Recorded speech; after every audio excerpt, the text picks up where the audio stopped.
Competition beat us again. How? They have a better finance system than we do. I feel like they might have a better finance system than we do. Workday. How do they make better decisions faster? Workday. It's gotta be something. Workday. I think I got something. Work. Rob, I think Hey, Rob. Yeah, you're on mute. You're on mute. Hello. There you go. Hey, there he is. Workday, the finance, HR, and planning system for a changing world.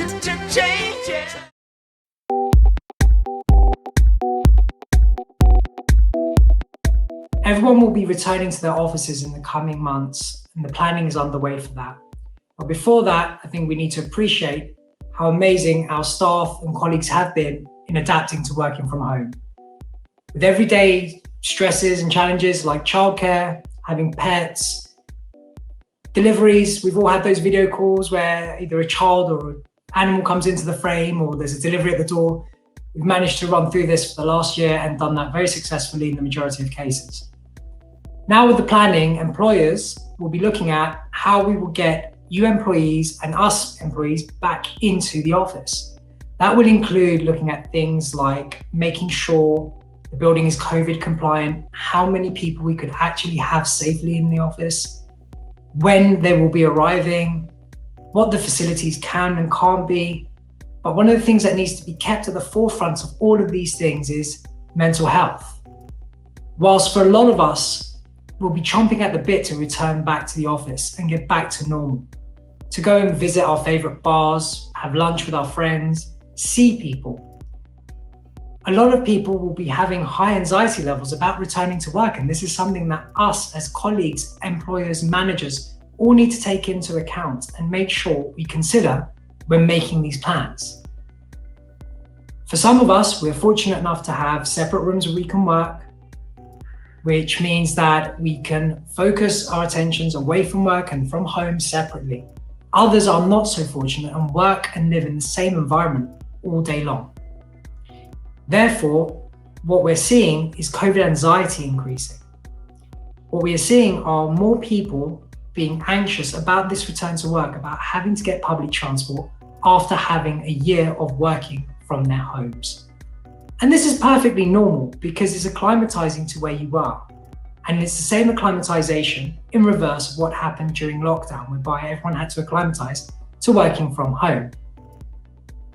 What's very important is that we ensure that every colleague, friend, employee, everyone gets the right support to make sure that their mental health is looked after, and that we do not rush things so that people feel valued and so that people feel as if they're not being shoehorned or rushed back into work, because all that will happen is you will end up with a load of mental health problems at the end that the company will have to deal with and help the employee through. So this is really, really an important part of returning back to the office and making sure that support network is part of your planning process when getting back to the office. The other thing I would like to say is about changing the way that we communicate. Due to the nature of home working and Zoom and Teams and Skype meetings, it's very transactional. Every time we speak to someone, there is a purpose, there is an agenda to get through. And we forgot the human part of this. And this is something that we need to start relearning as a person and as people. We need to move towards more nurturing, caring conversations and actually investing your time in people. Because at the moment, we are so time pressured to get on with the meeting because we have other meetings to run to. We don't take that time. And for me, this is very critical because this links to mental health. This links to people wanting to come back into the office. This is all part of that wonderful experience you have. Essentially, plan your return to the office. If you have anxieties, speak to your manager once this plan is communicated to you. Ask what support's available.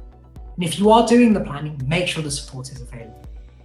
And then between those two things, you're going to have a much happier and healthier workforce returning to the office once we get back to normality. And finally, invest that time in learning about your colleagues, your friends, your direct reports, everyone. Because when you're back in the office, you're going to eventually have those water cooler moments where you sit there and you speak about the latest game that you watch, or a movie, or the latest restaurant you've been to. These are things that we need to prepare for as we return to the office.